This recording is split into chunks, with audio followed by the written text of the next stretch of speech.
ការគិតវិជ្ជមានតើការគិតវិជ្ជមានផ្ដល់ផលប្រយោជន៍អ្វីខ្លះដល់ខ្លួនអ្នកការគិតវិជ្ជមានគឺជាការចេះប្រើប្រាស់សមត្ថភាពផ្លូវចិត្តក្នុងការវិភាគសម្រេចចិត្តនិងដោះស្រាយបញ្ហាប្រចាំថ្ងៃ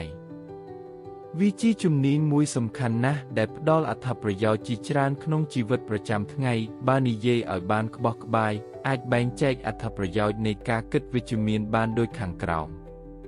1. ជួយសម្រេចចិត្តបានល្អ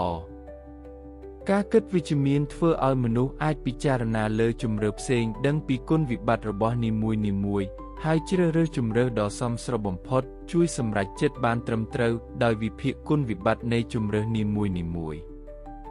ឧទាហរណ៍នៅពេលជួបបញ្ហាផ្នែកហិរញ្ញវត្ថុឬការសិក្សាអ្នកមានសមត្ថភាពក្នុងការវិភាគនិងជ្រើសដំណោះស្រាយដ៏មានប្រសិទ្ធភាព 2. បង្កើនសមត្ថភាពដោះស្រាយបញ្ហាមនុស្សដែលមានការគិតវិជ្ជមានខ្លាំងអាចពិចារណាបញ្ហាដោយយល់ពីគោលការណ៍និងហេតុផលវិជ្ជមានវាជួយបង្រៀនឲ្យយើងអារម្មណ៍និងនោមហ្មត់ចត់ជួយដោះស្រាយបញ្ហាបានប្រសើរដោយប្រើហេតុផលនិងយល់អារម្មណ៍ផ្ទាល់ខ្លួន 3. ជួយបង្កើតទំនាក់ទំនងសង្គមល្អការគិតវិជ្ជមានបង្រៀនឲ្យយើងស្ដាប់យោបល់អ្នកដទៃដឹងយល់ពីមូលហេតុនៃសកម្មភាពនិងចងចាំថាគេក៏មានទស្សនៈផ្ទាល់ខ្លួននេះអាចបង្កើនការយោគយល់គ្នានិងការប្រាស្រ័យទាក់ទងល្អជាងមុន 4. ការអភិវឌ្ឍខ្លួនឯង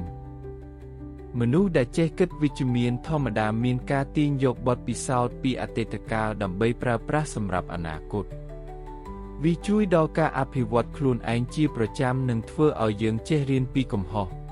5. ជាជំនាញសម្រាប់សម័យបច្ចុប្បន្ន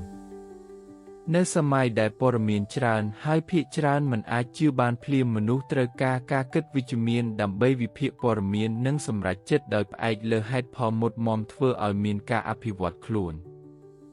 នៅក្នុងជីវិតប្រចាំថ្ងៃមនុស្សដែលចេះគិតវិជ្ជមានគឺជាមនុស្សដែលមានភាពរឹងមាំក្នុងការវិតម្លៃភាពពិតពិចារណាលើហេតុផលនិងជ្រើសរើសការធ្វើល្អបំផុត